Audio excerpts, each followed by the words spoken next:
Thank you, Dr. Ferguson, for planning this week-long series and particularly planning today's session that focuses so poignantly on Dr. King on the anniversary of his assassination 54 years ago. My name is Reverend Kevin Peterson. I'm the founder of New Democracy Coalition in Boston and founder of an ancillary group called the Boston Mountaintop, which year-round in Boston commemorates Dr. King's legacy. On April 7th, we will be holding the Boston Mountaintop Awards in Boston, where we honor individuals who reflect that legacy. Later in the spring, we will engage in a public reading of one of Dr. King's speeches on Boston City Hall. It's become somewhat of an annual event that Bostonians near and far, from the inner city to the out to the suburbs, come and participate in that reading. I'd like to reflect on the clip with just a few words, and then join the other guests in their commentary, and respond to any of the listeners, viewers. On April 3rd, the night before the evening, the Reverend Martin Luther King Jr. would be assassinated, the atmosphere in Memphis, Tennessee had taken a tempestuous turn. The winds had been whipping up, and high-lifted clouds blended turbulently in the leaden and foreboding sky. There were tornado warnings. King would take the local community and the nation to the mountaintop. King had come to Memphis less than a fortnight before his speech on April 3rd, 1968, at the cavernous Mason Temple, which housed the headquarters of the largest Black Pentecostal denomination in America, a high-octane Black religious movement which had found its modern genesis in the early part of the 20th century in a place as unremarkable as Azusa, California. William J. Seymour, known as the founder of America's Pentecostal movement, was prominent during that revival, which erupted in 1908. He was Black, blind in one eye, and possessed the gift of glossolalia, the speaking in unknown tongues as the Spirit of God gave utterance. And so now it seems fitting, in the context of all that and our reflection 54 years later, to think about that remarkable speech that King made to striking and besieged public sanitation workers in Memphis, for whom he came to support. It was a speech that would be filled with grassroots fervor and deeply resonating eschatological public prophecy and truth claims grounded in a dense political theology. The temper and the climate in Memphis on April 3rd seemed to have framed King and his legacy precisely so as to leave those with discerning inclinations or insight to get a clear picture as to who King was and what his works and what his words meant, and how his actions positioned most of us, and positioned him in particular, as a dynamic sacred leader, one of those who have carved the infrastructure of the nation's history. Sure, King was in some sense a founding father. Many now agree with that. His leadership during the Montgomery movement, the Birmingham movement, the Albany movement, the Selma movement, the Chicago movement, had concretized his legacy as a master advocate of statecraft. He was among the signal leaders who recreated the American polity and reimagined how we govern. He would participate in the founding of a new America with the passing of the 1964 Voting Rights Act, 1964 Civil Rights Act, 1965 Voting Rights Act, the 1968 Fair Housing Act. Indeed, King's bona fides as a master crafter of the modern state is uncontested, but King was more than a founding father. And this leads to the question we are entertaining today with regard to leadership, whether on the academic level or on the community level. King was, for many who would accept it, a profoundly consistent practitioner of a unique brand of American political theology, which has had its most effective concentration upon those who we in our society might call the poor, the marginalized, or the least of these.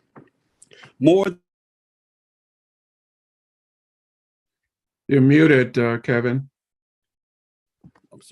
More than a civil rights leader, King would claim over and over again that he was a minister of the gospel of Jesus Christ. He organized his work, which was his ministry, around themes articulated in the Torah and the New Testament Gospels. The prophet Micah, Amos, and Isaiah were as much a part of his public reference points about justice in America, as well as he looked towards the Constitution, the Declaration of Independence, or any appeals to the Bill of Rights. In fact, his public ministry represented a critique upon these American civic documents and creeds.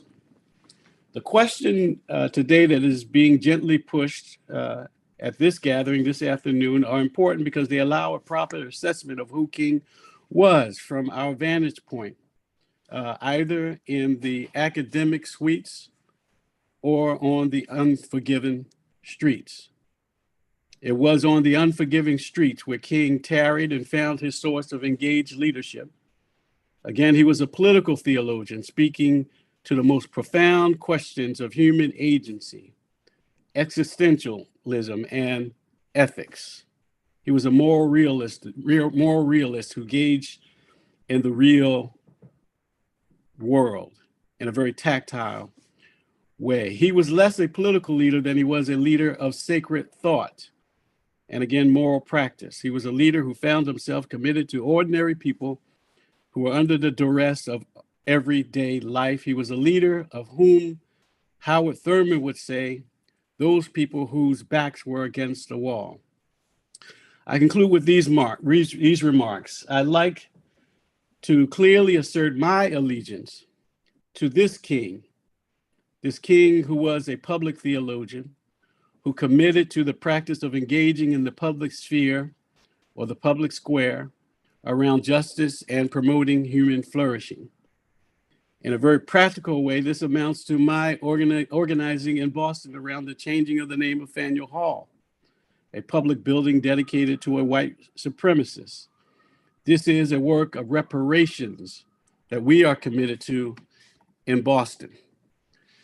My organization is also committed to the emerging efforts regarding reparations to the legacy of the formerly enslaved in Boston, realizing that there was a theft committed against Black Bostonians on so many levels. Theft of wages, theft of political freedom, theft of cultural heritage, theft of engagement in civil society. Our organization's civic literacy programs, on some level, in Boston elementary schools, are designed to address the poor and the marginalized, Black people in Boston whose backs are against the wall. 54 years ago today, King made one of the most compelling public speeches in his 13 years of civic ministry. His legacy remains for those who humbly seek to follow his great example as a servant leader within the context of disparate and desperate communities. Thank you so much for allowing me to. Thank you so much, Kevin, for your precious words and for sharing your thoughts with us about Reverend Dr. Martin Luther King. One of the things that actually comes to mind as I'm reflecting in this present moment is that very little people know that there were actually two people that died on April 4th at the Lorraine Motel where he was assassinated. The other person who died that very night was Lorraine Bailey. who was the wife of the owner of the Lorraine Motel. And she died of a heart attack after witnessing the shooting of Dr. King. Now, it's symbolically, it represents how deeply that hit the heart, that loss. And so it hit Lorraine so deeply that she had a heart attack. I just wanted to share that as a perspective, because it also hit the hearts of many people. Right. Okay, I'm going to ask Charlie, Dr. Charlie Titus, if you would share, first of all, just introduce yourself and then share whatever thoughts or that you may have either about Dr. King or what it really means to you in terms of the whole question of Black leadership. But I wanted to have your voice here today, Charlie, because you're, in my mind, are kind of like a legend. Sort of a legend at the University of Massachusetts as well as in the Boston community, and have done so much to make a difference in the lives of people. And it's very humble about all of that, even with all the accolades that you've received over the years. So it's a precious voice. And so I wanted to have it represented here today. So thank you for being here. And we look forward to your words. Thank you, Dr. Ferguson, for those very, very kind words. And also thank you for inviting me to be here with you today. It's an honor to be here. My name is Charlie Titus. I am a Boston resident, lifelong Boston resident. Actually grew up in Columbia Point Housing Project when it was Columbia Point. Went to I'm product of Boston Public Schools as much as the public school system in Boston is derided. At one point, I think there was an opportunity to get a decent education. Of course, I went to an exam high school, so that made a big difference. I was an athlete at one point in my life. I wish I could still be in my mind, but my body's telling me no, no, no.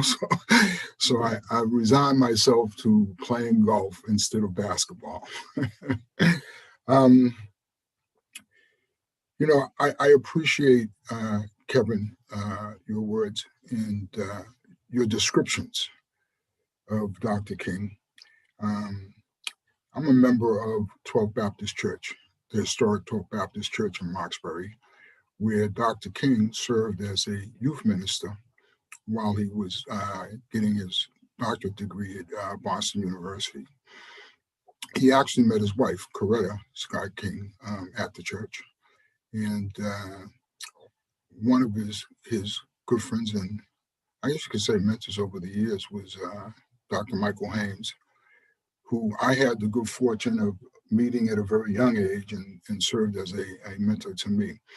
I learned a lot from the Reverend Dr. Michael Haynes about leadership, commitment to community, and development of our community, if you will. And so it has been a lifelong commitment. I've been fortunate to be in positions where I could work to have an impact on young people. I started my professional career at Action for Boston Community Development, working in the youth department. After I left there, I became a director of the Youth Affairs Division at Lena Park Community Development Corporation. Actually, it was a roll the ball out and let them play division when I got there. But we sort of changed that and developed a three-pronged approach to youth development, which included education, recreation, and employment and training. I went back to ABCD as the citywide director of youth affairs, and that was an interesting experience because there are 11 neighborhoods in Boston, and each one of those neighborhoods had a branch of ABCD called an APAC, Area Planning Action Council. So it gave me an opportunity to interact and develop relationships in sections of the city which I had never had that opportunity to even visit before. So, in those days, back in the 60s and 70s, those neighborhoods were pretty much ethnic enclaves. And if you weren't of that race or ethnicity, you probably were better off not going into those communities.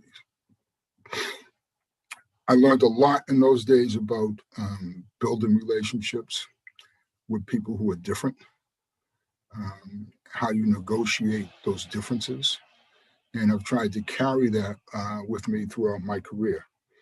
So, when you talk about leadership and community development, I think that leadership is actually service. I think the good leaders view themselves as serving. You have to be selfless because there is a lot of long days, a lot of disappointments. You have to be a good listener. And you certainly have to be someone who is balanced in your thinking and courageous in your actions. Those are some of the qualities that I believe are important in leadership and that I try and practice and have tried to practice over the years. Kevin, I thought one of the comments you made was really interesting to me and sort of resonated when you talked about the multi-level of thefts from Africans in Boston and across this country. And I don't know that people look at it in those terms, in terms of what was stolen over the years. When we talk about how we deal with racism in this country and how we can change that dynamic, I think the first step is that we have to work at deinstitutionalize racism, and we have to start with the most prominent institutions, be it the police, the legislature, the Congress. It's not, I don't think you start at the bottom because people were raised and have these ideas and thoughts embedded in them. And that to me becomes a losing battle. So it's a long road. It has to start at the top. It has to start with institutions. And I think if we can begin to deinstitutionalize racism, then we have a better chance of finding that great community that Dr. King talked about. So I'm going to stop there, and hopefully we can engage in some back and forth a little bit later on.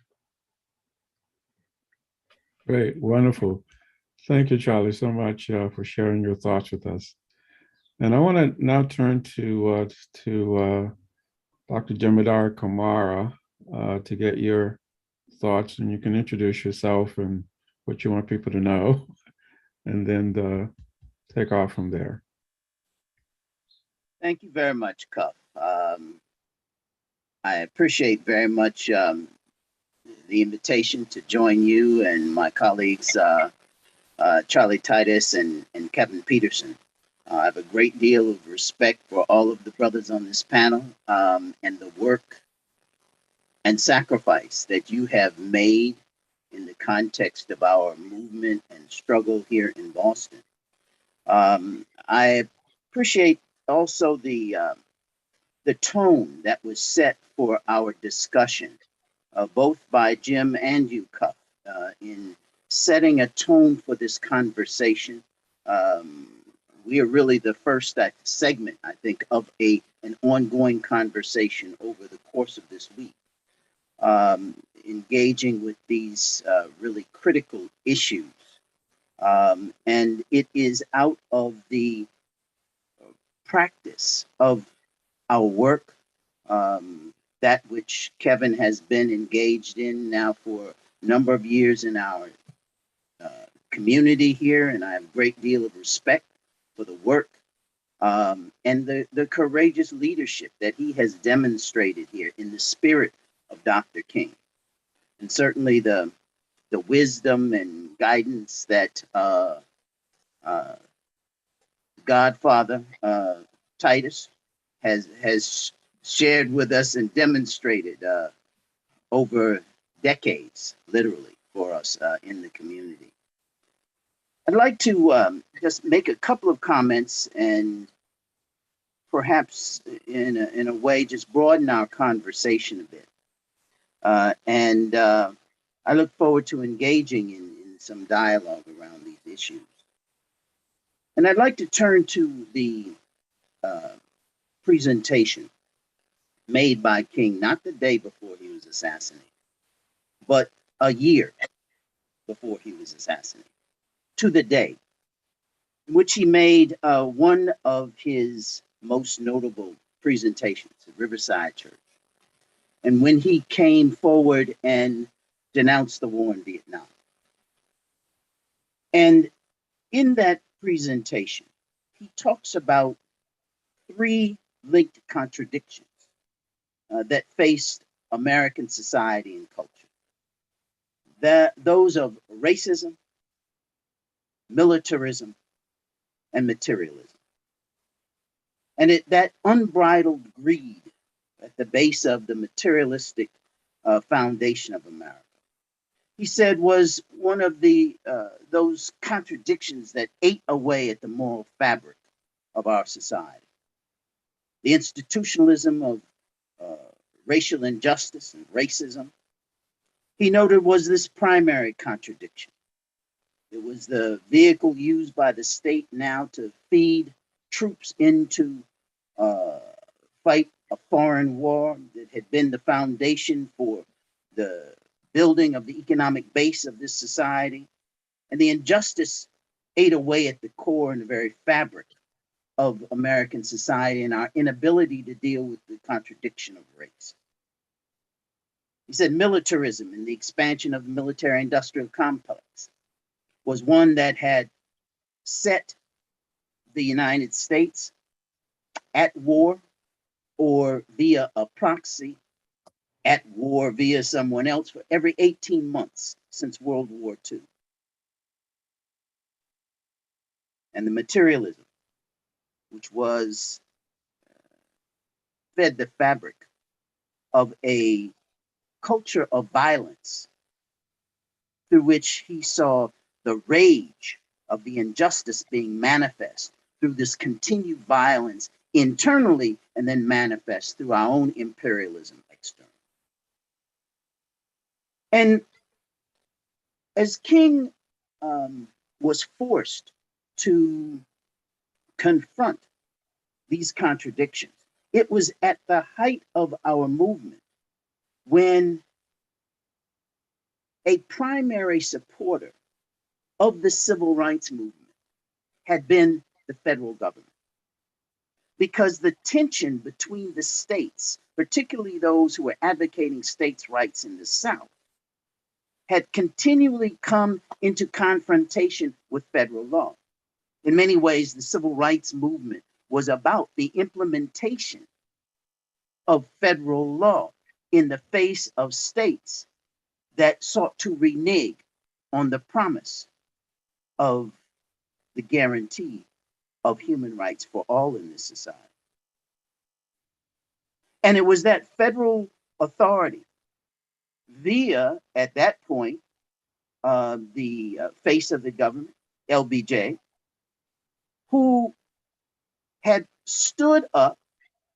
It was under his leadership that the Civil Rights Act was passed, the Voting Rights Act was passed, but subsequently the expansion of external imperialism via the war in Vietnam was promulgated by simultaneously saying that we, as the most abundant society globally, could fight both a war in Vietnam and a war on poverty at home.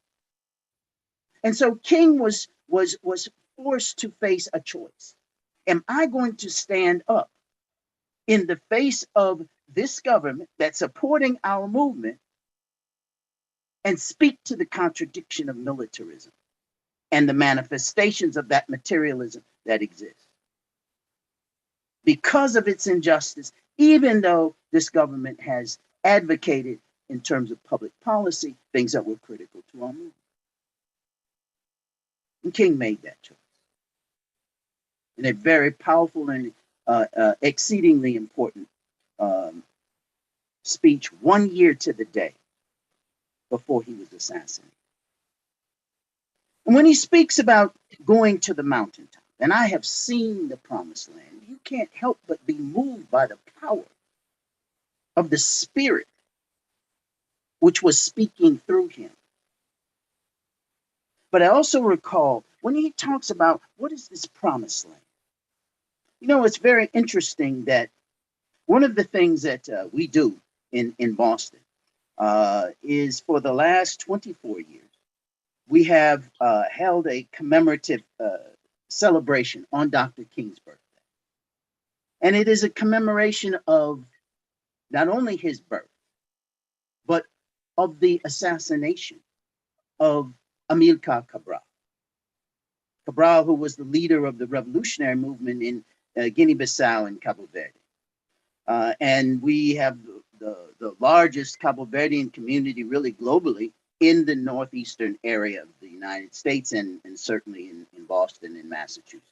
And so we have joined in this commemoration of these two events that are uniquely bonded. And one of the things that is forthcoming soon, very soon, is a volume that talks about leadership and legacy. And it is not only during that week that Cabral was assassinated of Dr. King's birth, but also Patrice Lumumba was assassinated. Jim spoke about this series of assassinations that had occurred of leadership in our country during this period of the 1960s, but this was global. And King had been invited after the Montgomery, the victory of the Montgomery bus boycott, was invited to Africa. Long before Malcolm went to Africa, Dr. King went to Africa. And it was at the invitation of Kwame Nkrumah to join in the celebration of the first independent African country south of the Sahara, when the former colony of the Gold Coast became the independent state of Ghana, resurrecting the ancient empire of Ghana that existed in West Africa.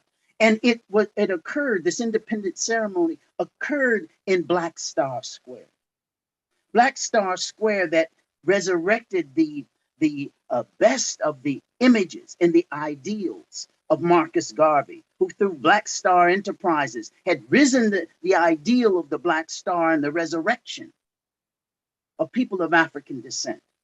And in its glory, at the center of Accra, at the height of this independence movement and its declaration, King was invited by Kwame Nkrumah to join in this celebration of independence, with African people seizing power and guiding and directing an independent state, which for those of us here was not possible. King had seen the promised land, what was possible. And I know in his mind that as he was visioning the possibilities of our independence, of our self-determination, of us being able to rise collectively in order to guide and direct our own future. And so as we are thinking about that now in the context of where we are in 2022, some 50 years after that, still struggling with the issues of racism and materialism and militarism, what do these mean for us now? Kevin spoke very eloquently to the work that he is doing about local repair. In some form, all of us have dealt with and engaged with this issue of repair, but in the context now of a reparations movement where we have the possibility in Boston to establish a commission to more fully explore and express our vision of what repair could become structurally and institutionally. We have that possibility. We're on the brink of that. and joining with this activist work in our community, as well as the public policy decision maker, to begin to address some of the harm that has been done. One step that can move us forward. And I hope that we'll have some time to talk about the meaning of that. And in striking in that balance you talked about, this issue of balance between the various sectors of our community to move forward in greater harmony. Let me stop here and open up for our conversation, which I really look forward to.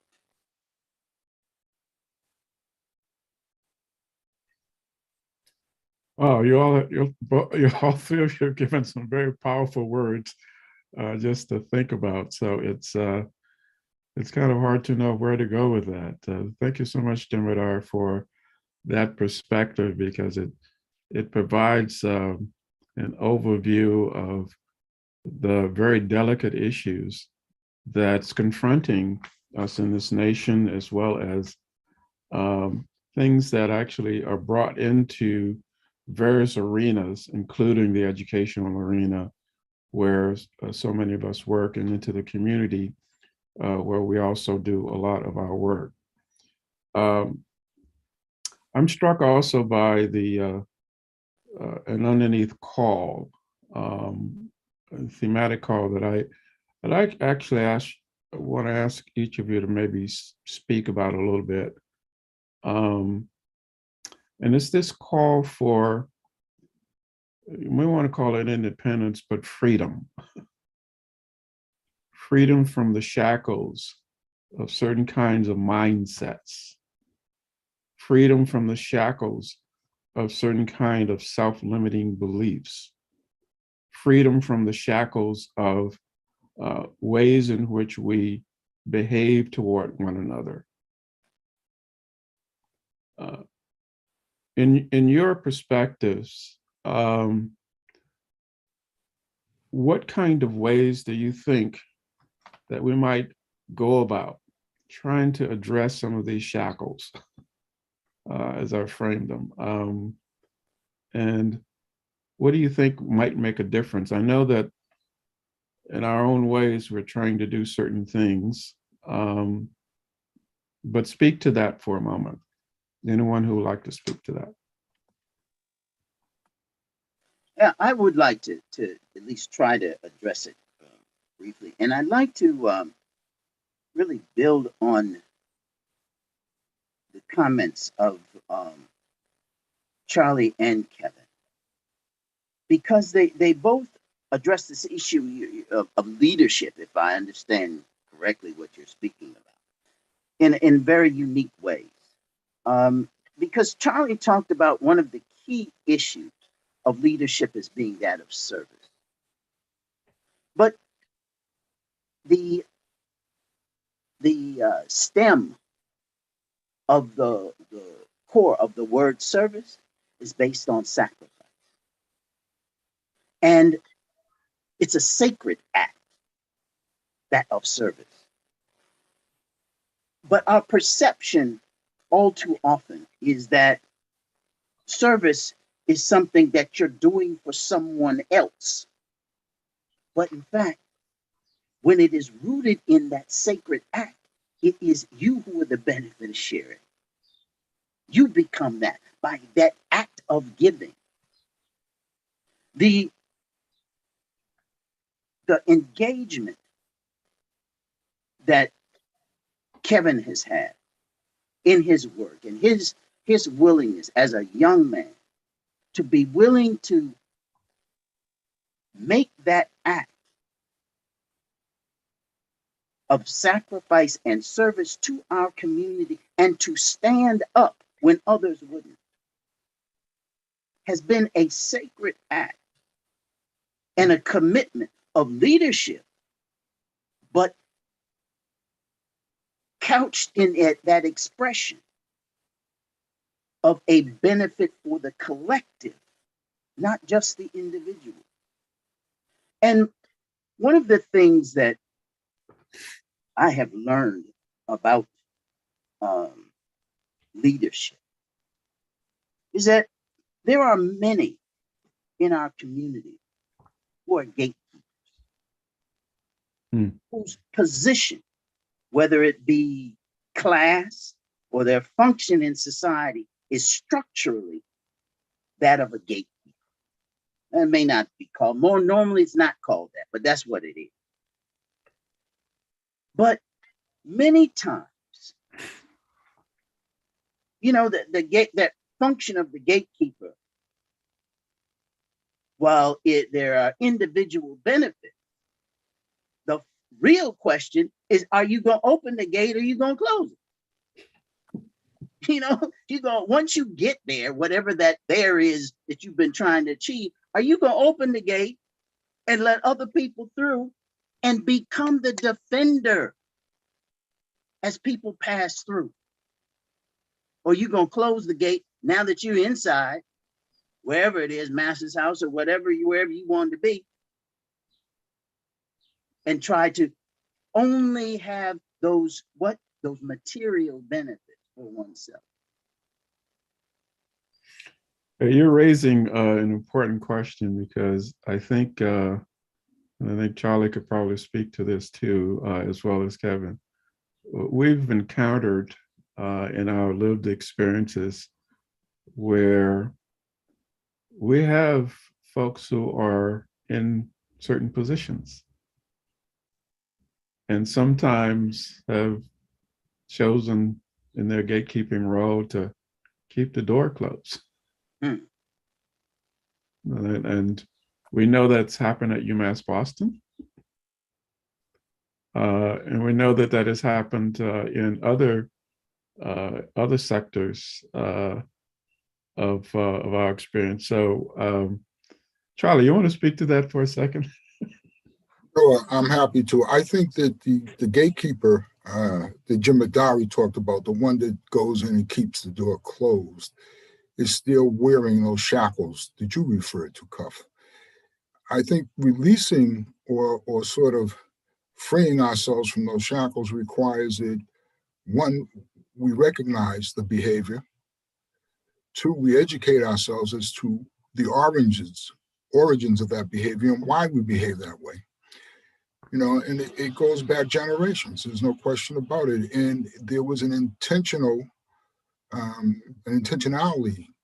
to conditioning the minds of Africans and slaves, in hopes that it would last for generations. So I think that's a part of it.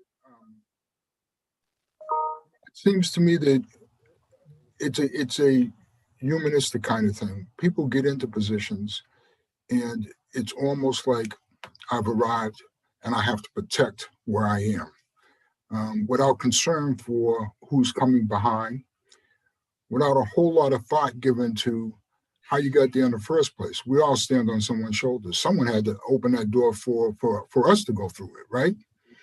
And so it seems to me that if you're thoughtful about it and you're a caring person, then you would say, I'm obligated to open this door and keep it open and pull someone else through it, as opposed to just closing it and protecting me, and what I currently have. It's a human phenomenon. It is something that we've all experienced. But one of the qualities of leadership that I talked about earlier and Jim Adari reference was courage. So if you have the opportunity to get to the gate and be the keeper, in order to help others, you have to have courage. You have to have courage. You cannot be afraid of the consequences of you keeping that door open, because certainly there may be some. But I do believe that with the door open and the more people who come through it, you know, I believe in collective impact. I believe in unity. And I think that collectively, in any endeavor you're in, the more partnerships you create, the more people or individuals or groups you're involved, the greater impact you're going to have working towards whatever goals you're working towards. Yeah. Well, you know, one of the things that I've been pushing, or I don't say pushing, but trying to put out there is a whole new way of framing the kind of energies that we play with as human beings. And I've sort of used terminologies like archetypal energies, and one of them happens to be courage.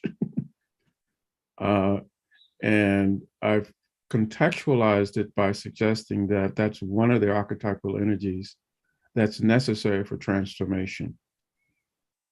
In order for transformation to occur, and it is one of these archetypal energies, which, by the way, I define as higher vibrational energies that operate deep within our psyches at both individual and collective levels, but they lead us toward our optimal selves and optimal realities.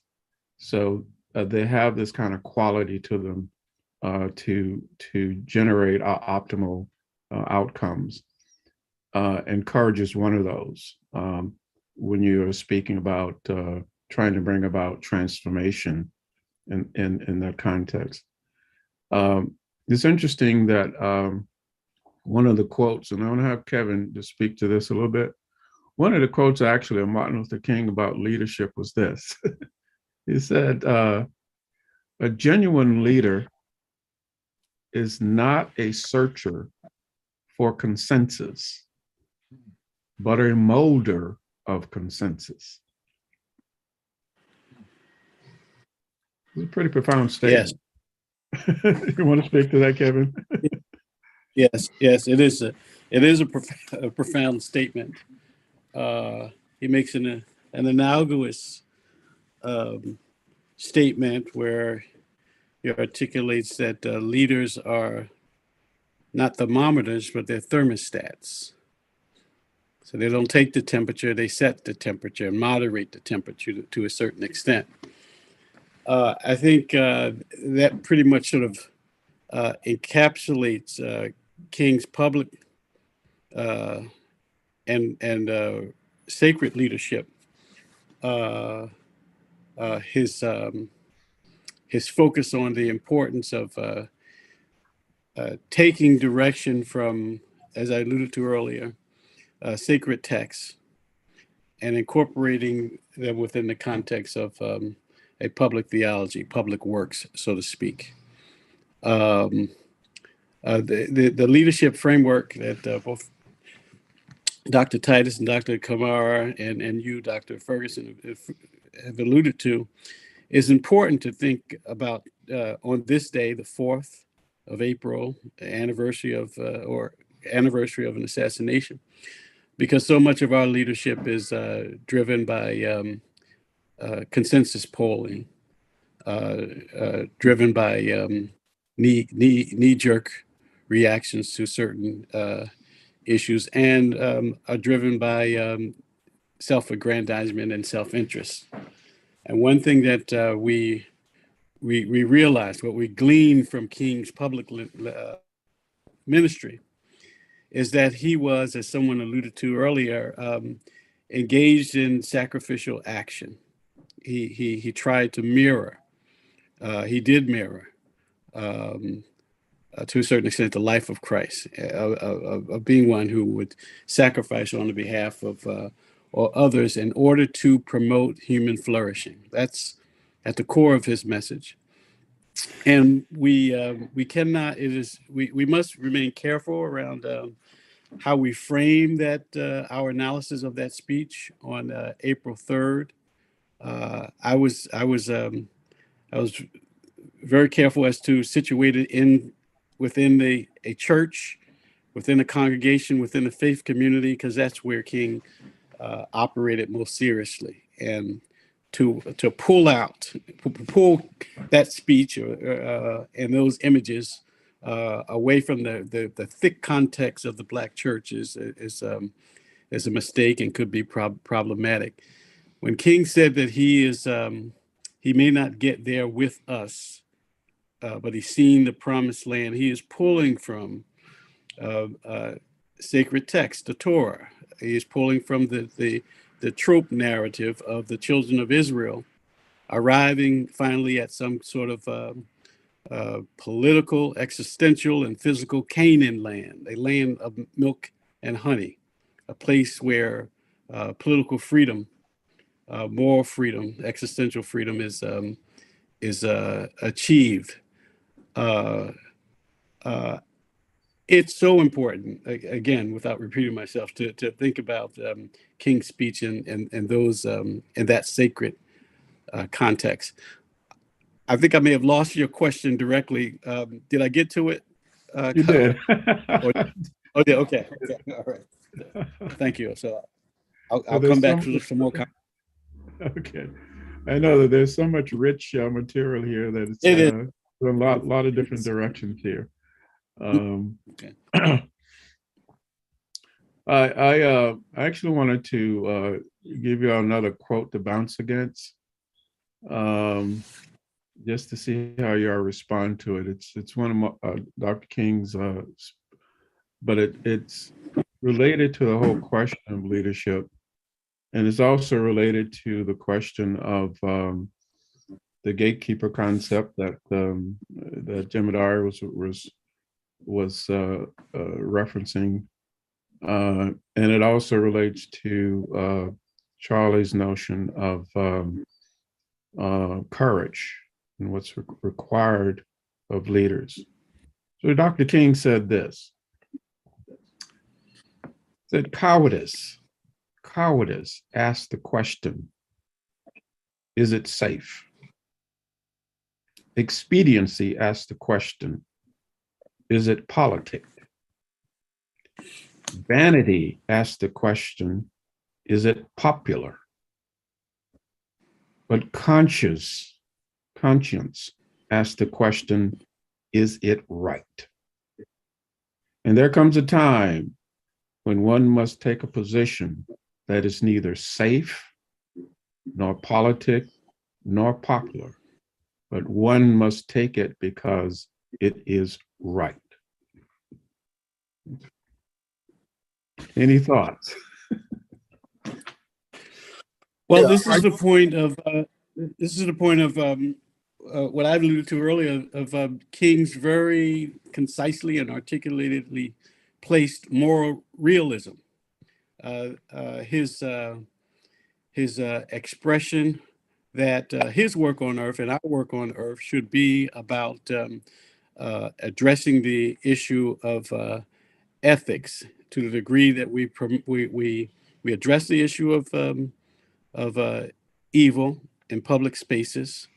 And by that, he would mean discrimination. He would mean disenfranchisement laws. He would mean the anti-voting rights legislation that's being proffered today across the southern states and elsewhere. He would mean the oppression of transgender rights and opportunities, evil in the public sphere. So King's response to all that was grounded in a moral realism that takes that is rooted or founded in his spiritual reality, which is grafted from the Black church in very powerful and mighty ways. So to answer that question, yes, the issue of what is right with regard to how we engage our neighbor, or in secular terms, how we engage other citizens or residents, is at the core of King's intellectual corpus. So I think Cuff, that quote is a molding quote made to challenge people. The reality, the plain reality, Kevin, is that most people will take the safe, expedient, and popular track. Mm-hmm. That's reality, right? And so when you talk about a molder of consensus, I think that real good leaders understand that to begin with. And seeking consensus will not always get you to where you want to go, but you have to be very strategic about how you try and mold that consensus and how you use what route you choose to try to get to what's right. That's right. Jim, you have some thoughts. Yeah. Yes, that particular quote, if I'm not incorrect, actually, I think comes from the speech at Riverside Church a year before he was assassinated. And it was made in the context of him taking that stand in opposition to the war in Vietnam. That was how he contextualized taking that particular position. And it was in the context of, yes, his deeply rooted spiritual belief, but placing that in the context of what is right in the global face of US imperialism. And I think we make an error if we try to disassociate that spiritual grounding that King had and abstract that from his global understanding of who we were. They're right. interconnected. They're not disassociated. One fed the other. His understanding of us and our experience here was rooted out of his own experiences that, yes, were linked to this movement that made King. King didn't make the movement. The movement made King. And That's right. That's right. via that, he had this global understanding because of his experiences that took him outside of the South, outside of the North, outside of the US, to see graphically how US imperialism had expanded, had impacted other people of African descent. And he linked them as he was addressing these questions. And he stood up in the face of what might have been perceived of as that safe space here to address that in that speech. It's interesting. Brilliant. There's another, I think it's probably part of the same speech, where he essentially said this, and this is another one of his quotes. He said, in regard to the Vietnam situation, where he's now moving into the global understanding of things and how that intersects with the notion of leadership. So somehow this madness must cease. It must stop now. I speak as a child of God and brother to the suffering poor of Vietnam. I speak for those whose land is being laid waste, whose homes are being destroyed, whose culture is being subverted. I speak for the poor in America who are paying double the price of smashed hopes at home and death and corruption in Vietnam. I speak as a citizen of the world, for the world as it stands aghast at the path we have taken. I speak as an American to the leaders of my own nation. The great initiative is ours. The initiative to stop must be ours. Now, we're going to also say some things about what's going on in Ukraine right now, but those are also very profound words. And it's interesting that right after Dr. King made his speech, the mountaintops, well, actually it wasn't a mountaintop, it was the I Have a Dream speech. Here's what the FBI said. This is what the FBI declared Martin Luther King one of the most, well, I'm going to just read a quote that the FBI put out right after the I Have a Dream speech. The FBI then put out this notice. In the light of King's powerful, demagogic speech yesterday, he stands heads and shoulders over all other, quote unquote, Negro leaders put together when it comes to influencing great masses of Negroes. We must mark him now, if we have not done so before, as the most dangerous Negro for the future in this nation from the standpoint of communism. the Negro, and national security. So here's the FBI now, after his wonderful I Have a Dream speech, coming out, reframing King now as this deadly person who goes against all that the United States stands for. Comments from you all? I think in their mind, and particularly J. Edgar Hoover, that was truth. He was speaking truth from where he stood, his vision, his perspective.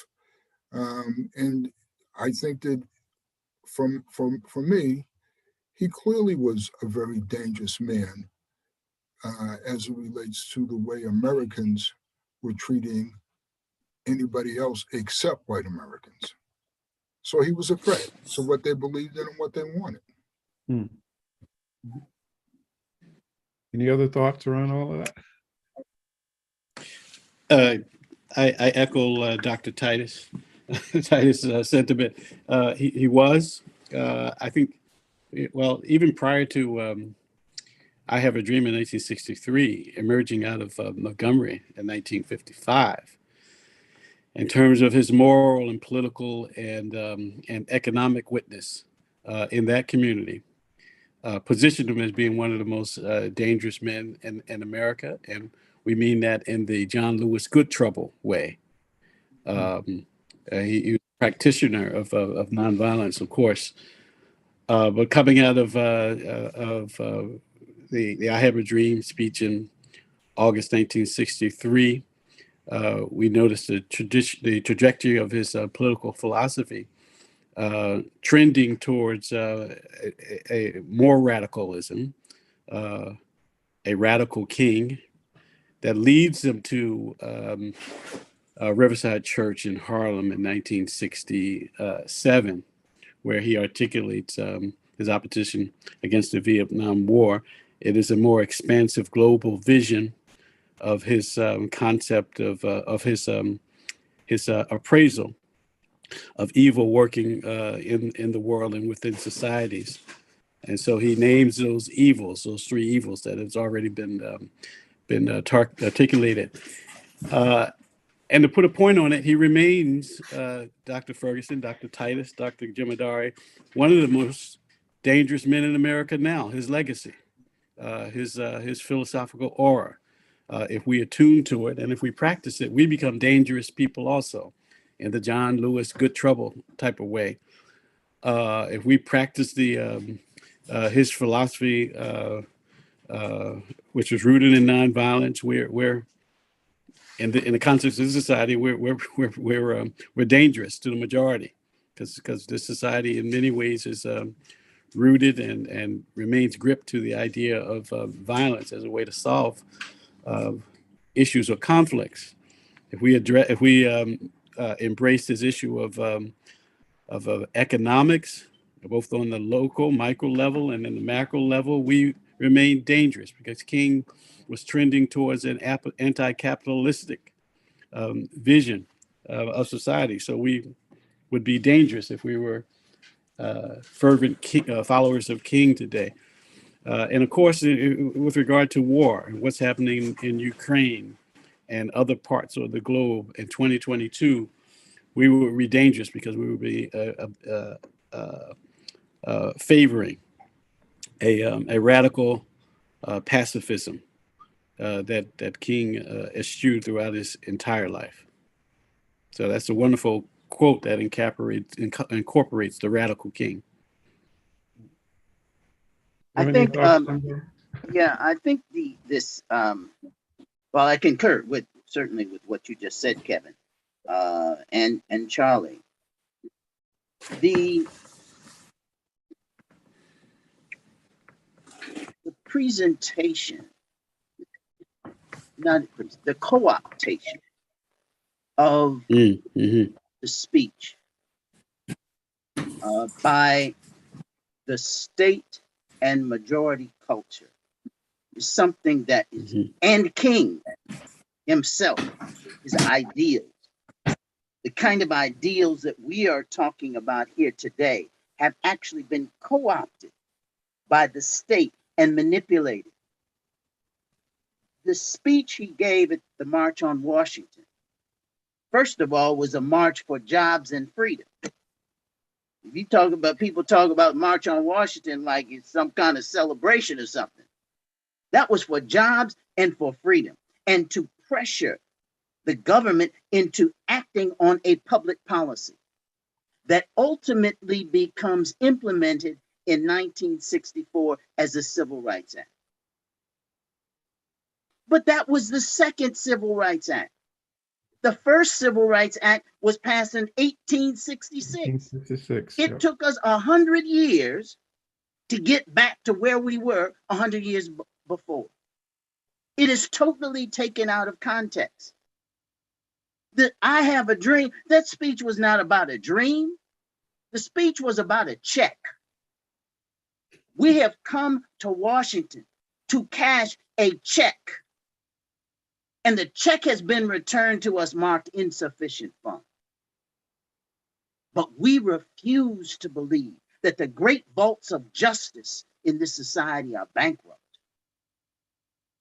Peterson wasn't talking about a dream for his kids. Yeah, that was the PS on the statement. Right. That was an afterthought. Right. The check was about a demand for justice and equity in this society, for jobs and freedom and liberation, and the key to opportunity. And the state transforms those ideas, takes it out of context.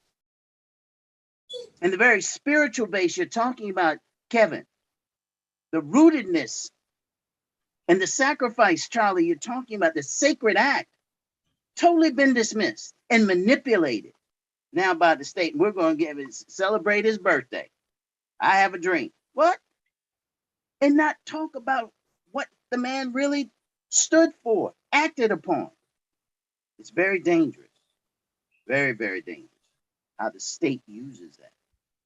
And I think we have to ensure that the truth of those ideals become manifest through our actions, and that we're able to help expand, a clear discussion of what King stood for, and to move forward with those bases of justice and seeking that opportunity for which he sacrificed his life. Powerful. I'm looking at the time here, but those are, thank you, Jemadar. That was an excellent summary of where I think we are. And someone, I don't know who said it earlier, but it resonated with me because it's also in sync with some things that I've written about too, which has to do with how in many ways Black folks in the United States are mirrors for the society at large, in the sense that we mirror back a lot of the inconsistencies, a lot of the inequities, a lot of the disparities that exist at society levels. And as mirrors, we keep holding that up, mirroring back, saying, look, you espousing certain things. It ain't so right now. You say you stand for this, but look what's happening. And we keep saying it over and over again. And sometimes it penetrates with certain kind of legal laws and so forth. And then there retreats. And we start playing the game all over again. And so we're caught in this cycle of games, which I've characterized as security human race games, sensory human race games, and the power human race game. And when we're talking about leadership right now, we're essentially talking about elements of that power human race game, and how it has manifested itself and what we're mirroring back, at least in the United States, about what's not working. And as mirrors, then, we keep holding up the clarity of that. Look, this isn't working. This is where the repair work needs to happen. We keep calling attention to that. And as Demidar, you were alluding to earlier, we have an opportunity now in Boston, and all of us have been working on this to try to get this commission, reparations commission, established so that we can look more fervently at and come up with different kind of strategies for repair work that needs to happen, serving as a mirror, at least on a local scale, for what needs to happen in the city of Boston. And I know that there's repair work that's going on globally too, that some of us are involved in. So I'm going to ask for any final comments each of you want to make, and then we'll bring Jim back in. Any final thoughts? Yeah, I would say that we all need to realize that the race issue in this country really is not, in my mind, a Black issue. It is an issue for this country. This country will never reach its full potential until it deals with its original sins. And as long as it keeps moving those sins forward, this country will always be divided. It won't reach its full potential. And those original sins have to do with the indigenous people in this country and the Africans who were brought here. Thank you, Charlie. Any other final comments, Kevin? Well, I agree with Dr. Titus. I think our future is really dependent on how we engage the present as we look to the past with regard to the original sin. Our work around Faneuil Hall is supposed to reflect our treatment of it, named after a slave owner, Peter Faneuil, the treatment of it as a metaphor towards having deep conversations about the racial narrative in this country. And if we do that, it's an opportunity to get to the issue of repair that in some ways engendered in the project around creating this commission in Boston. But we have to address the symbols, the tropes, the racial narratives of the past in order to move forward towards the great society that President Johnson sort of branded a long time ago. But there's some truth, and there's some beauty, and there's some philosophical and poetic eloquence in the idea of the great society. If we're going to get there, we're going to have to address what we've experienced in the past in terms of the denigration of indigenous people and Africans on this soil, in order to move to the future. Thank you. I feel so humbled to be a part of this series, and to speak on the same panel with Dr. Titus and Dr. Kamara is in some ways beyond my dreams. It's a fulfillment. Thank you so much for just having me here, Dr. Ferguson. Thank you. Thank you. Thank you, Kevin, so much. All right. Any last words, final words from you, Demidar? Yes. We frequently, or it has frequently been suggested that there was a tension between Martin and Malcolm, between this idea of the civil rights movement. But, it was Malcolm who was really focused on human rights and wanted to elevate this question of our struggle to the United Nations and OAU and internationally. That's fundamentally not true. That, in fact, at the core of what civil rights was about, yes, rights under the law, but it was based on our fundamental human rights. And that movement was about the humanity, being able to embrace and express the humanity of who we are as a people. And that expression then became manifest and a series of other conjunctive movements that have intersected. People talk now about this intersectionality of the women's movement and movement for gay rights and so forth. Those became an expression of the humanity that was at the core of what the civil rights movement talked about.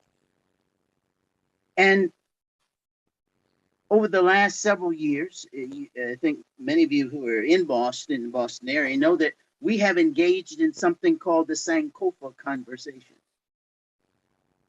And fundamentally, what Sankofa means is that you return to get something that was lost. And we have lost some essential ideas, some elements, not only of our culture and our ethnicity, but of who we are collectively as a society. And we need to return to bring that forward to be able to ultimately get to what you talked about, Dr. Ferguson, that balance, that ma'at, systemically. But you have to go through a process of repair and of healing and of speaking to truth to find justice and to repair that. It is a process. It's not an act. It's a process in which we collectively need to engage. Charlie spoke to the fact that this is not just, it's not a Black issue, it's a human issue. And we all have to engage it. We've all been hurt. And we have to deal with that pain that we all have, has impacted all of us in some way in order to be able to move forward, to face that in that mirror, to be able to move forward. So I respect very much you raising this up, Dr. Ferguson, for bringing us together to at least be able to express some of that today. And I'm sure that your speakers throughout the week will continue to address this, and hopefully in our actions we'll be able to contribute to some healing as we move forward. Well, thank you all so much, Kevin, Charlie, Jemadari. Wonderful conversation. I appreciate your presence so much, and you know how much I respect all of you. So my heart to heart. Wonderful. Thank you. Jim, you want to come back in and thank you, Cuff. Gentlemen, thank you so much. I've been just riveted listening to what you've been saying, and I want to make a comment, and I know we're past time, but this is just too rich to just drop precipitously here. I want to pick up on Cuff's last question about the FBI comment on Martin Luther King as sort of public enemy number one. And I want to bring in here the reality that all four of these assassinations, Kennedy, Malcolm X, Martin Luther King, Robert Kennedy, swirling around all these assassinations was a deep state involvement. And I think we need to reckon with that. And I think, Charlie, you were saying something very profound. You know, this wasn't just about race. This was something that goes back to the original sin of how America came to be, stealing indigenous land and enslaving Africans to work the plantations. And because we've never reconciled, we've never apologized, we've never engaged in a thoughtful processing of these original sins, we keep making the same sins over and over again. And I want to broaden this because I'd like to bring you all four of you back in just for your comment. You know, I spent a lot of my time in Soviet-American relations with Gorbachev and the ending of the Cold War. And a lot of us felt that we'd made a lot of progress. And then all of a sudden, we've got the invasion of Ukraine. And we're all internalizing that all the progress that we thought we had made has been completely brought to naught. The Russians are the enemy again. A new Cold War in different forms is being reactivated. And it makes one kind of despair at how do we comport ourselves? How do we act in the world in a way that actually, pushes the needle forward, that keeps bending that arc toward justice? And I'm sure you've probably had the same feeling. I think there was probably some sense of forward progress with race relations. Then we get George Floyd. And now we have the Republican Party, officially speaking white supremacy and racism and misogyny against women and against democratic values with a shameless rhetoric and practice that we haven't seen in a very long time. So at one level, as we commemorate Martin Luther King and his death 50 plus years ago, I'd just like to ask all of you just to comment on this deep complexity, I guess you would say, in the human psyche, and whether nearly 60 years on from Martin Luther King's passing, has there been any real progress? And where do you, in your own souls, where do you go to find hope under current circumstances? I think that's a real question on the anniversary of the assassination of that great man.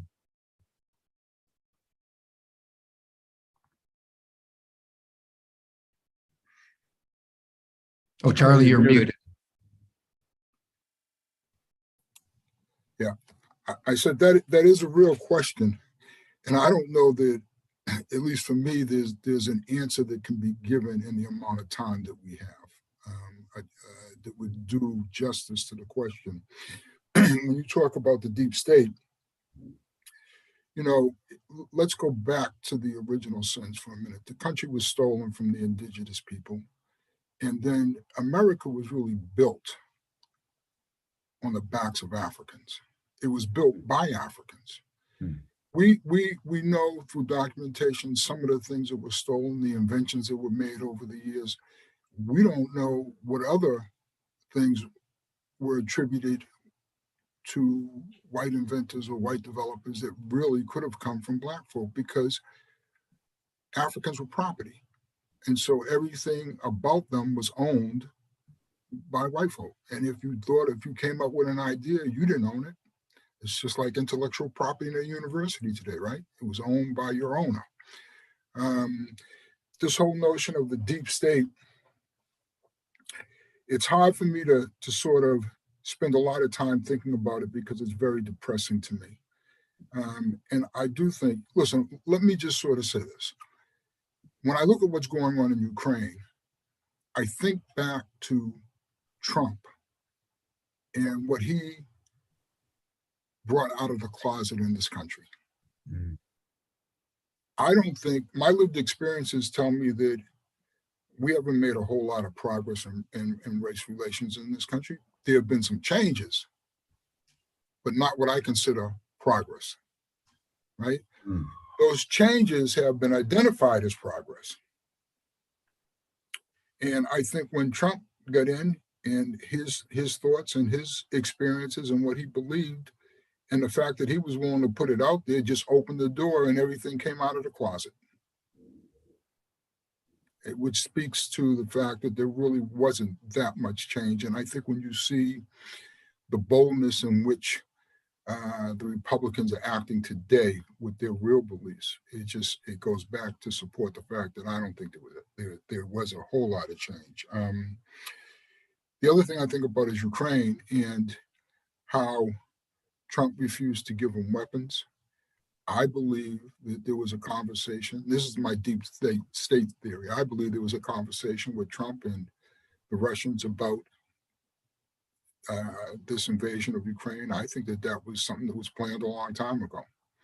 And I'm not so sure that his refusal to help and support Ukraine was not a part of that deep state conspiracy. So, but again, as I said, that's a longer discussion than I think we can have here right now. Mm-hmm. But thank you. Thank you. Mm-hmm.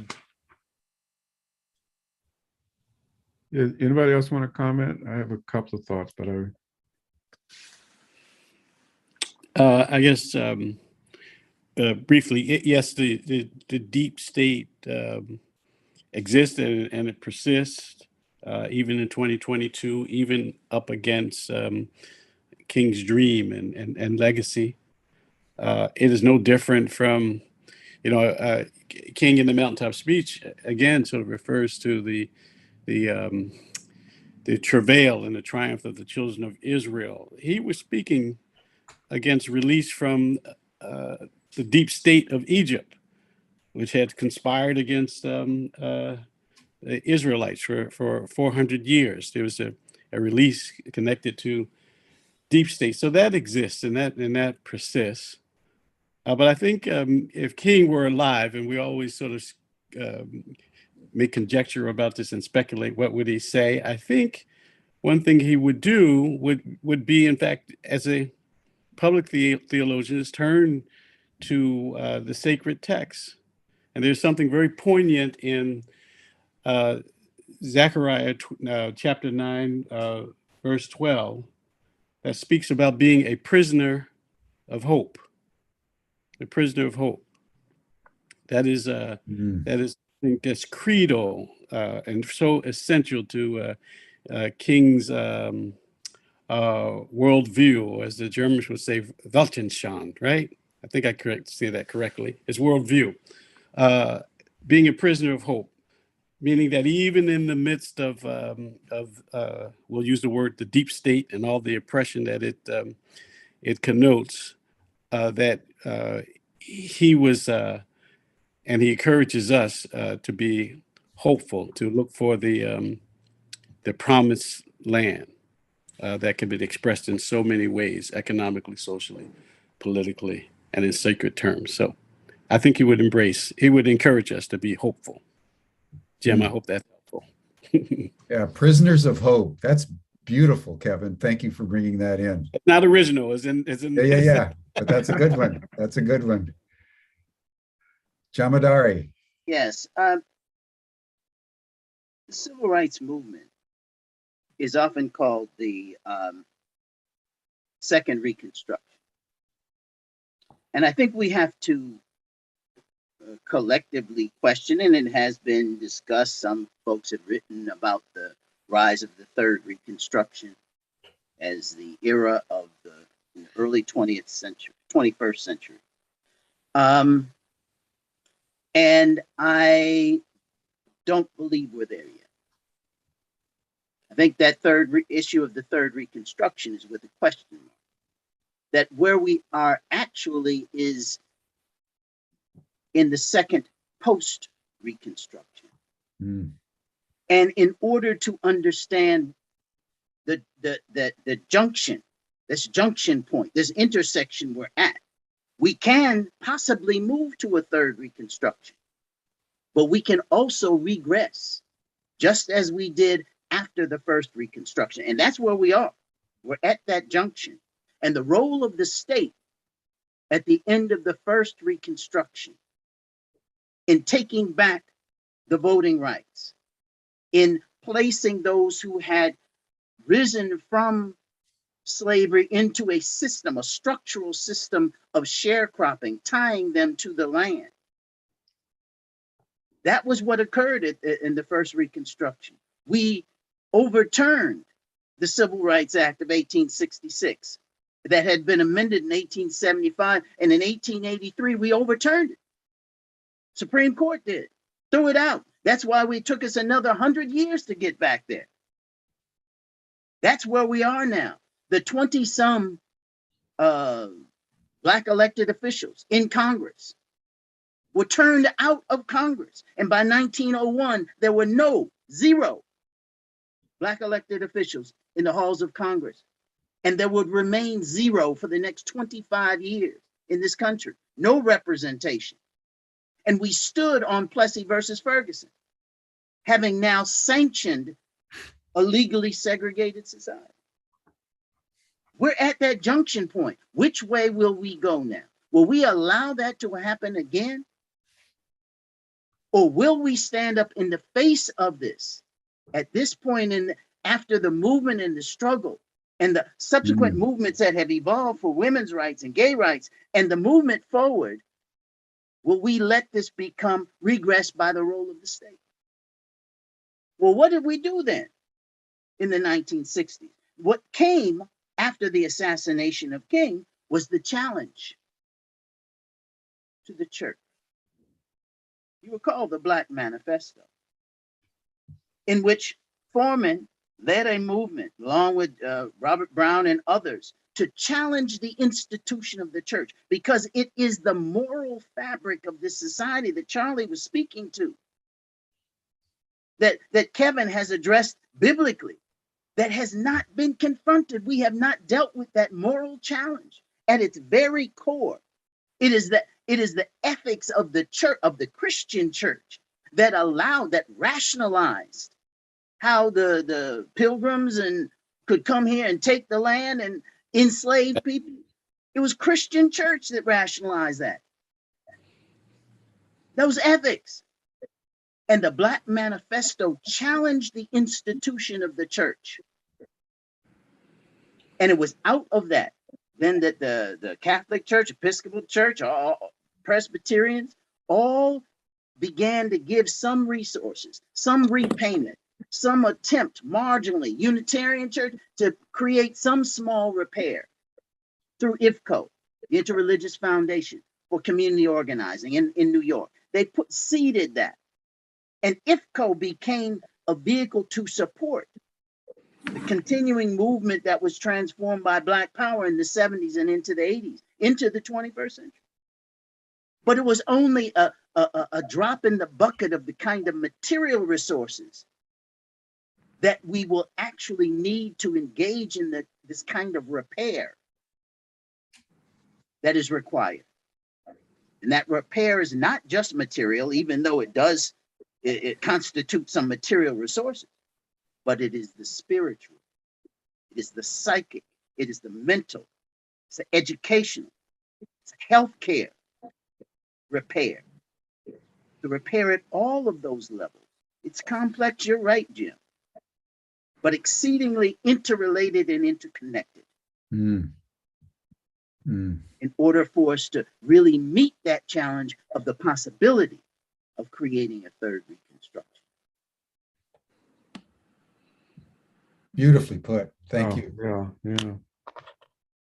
Jemidar, you said pretty much what I was going to say, but in much more eloquent ways. So I can't add too much more. What I will add is that, the idea of hope, it is one of my archetypal energies. However, it has a double-edged thing to it. Hope is the thing that keeps you moving forward, but it also keeps what you're looking for at a distance. So if you keep hoping for something, it's never there. It's never in the present. It's always put off into the future. And so it is important to keep hope alive. I would add that King connected the idea with eschatological hope with practice. Yeah, that's where I was going. With praxis. I'm sorry to interrupt. No, that's where I was going. Is that it's important. it's important to keep hope alive, as Jesse Jackson kept saying. Keep hope alive because it keeps the energy from moving forward. And then when you translate that into practical action, is where that then takes you, continue to make you forward. So a lot of what has happened, at least in my view, is that it took a long time to continue to take actions. We've taken actions, and some of them got translated into laws, and then the laws get challenged, and there's some retraction on it. Even with the Voting Rights Act right now, that was undergirded, by the Supreme Court, saying you could take this thing out of it. So it's that push and pull that's there, and so we keep trying to do it from an external structure point of view. But Jim Miller is absolutely right that how can I say this? The ultimate form of it is going to have to do with and I call it an evolution of consciousness, where you're literally in a different state of consciousness, and that comes from the inside, where we have to be able to be at a point in our consciousness that simply says, this is what we want to manifest now, not in the future, but now. And to put that in place, and to have people who are in positions that we give power to, because we're the ones that actually give them the power over us. We give them the power, and then we say, well, what are y'all doing? But if we don't exercise, that power to actually get them out of there when they're not doing what they need to do, then we either cause things to happen, or we allow it. And when we get into that allowing state is when people get into complacency and getting into hopelessness, where they think that they cannot do anything, and that's that right. the system is the system. And this is where Jemadai's gatekeeper things come in. Okay, I'm going to become part of the system now. So they get there and they go, well, wait a minute, I got a good thing going here. And so folks may not then do what they need to do in terms of doing the right thing. And then we have people who are folks of goodwill, folks who really identify, really understand. And these goodwill souls, these goodwill spirits, often get involved in such a way that they may push things along, but sometimes they get seduced too. And they get seduced by the external structural stuff that's at play. And the external structural stuff then reinforces the way in which they either get into hopelessness or I can't do anything because it's too big. Well, what I say about that is do what you can do where you are, because that's what you have a little bit of control over. It all will add up eventually. But if you try to say, I want to try to do this thing, but I don't have any purview over it, that's when hopelessness sets in. But if you do what you can do in your own personal life space, that eventually impacts on societal life space and eventually on the global life space. If indeed you have the intentionality behind it. And therein lies like the whole issue around transformation. But it's a longer conversation, Jim, but it's a very important question that you posed. Well, I apologize for bringing in such a big question at the end, but you guys teed it up, man. So just, Charlie, I want to thank you for bringing in original sin, because that's where you got to start. And Jamadari, I want to thank you for recognizing that history meanders. It can go back on itself. It can go retrograde, and that choices matter. Choices matter. And Kevin, I want to really thank you for bringing in Zachariah and a prisoner of hope, because I think we all find ourselves as prisoners of hope, because as Cuff, you're just saying we're trying our best where we are. And sometimes we can't see how it's affecting the larger whole. And sometimes hope is undergirded by hopelessness. And that's what makes it a prisoner. But you just keep on keeping on. And you're absolutely right. You're absolutely right. So, gentlemen, I really want to thank you. You've commemorated this day and made it holy. And I'm deeply grateful. And then tomorrow, as Cuff said, we're going to hear from younger Black voices, and we'll see what they have to say about these very weighty matters. So thank you, everyone. That brings Humanity Rising to a close for today. You're all welcome to the after chat session. You'll see the link in the chat box that Stan just put in. We'll see you same time here tomorrow on Humanity Rising for the second of our 5 programs on dealing with race and the woundedness of race in our humanity. Thanks, everyone. Bye for now. Thank you.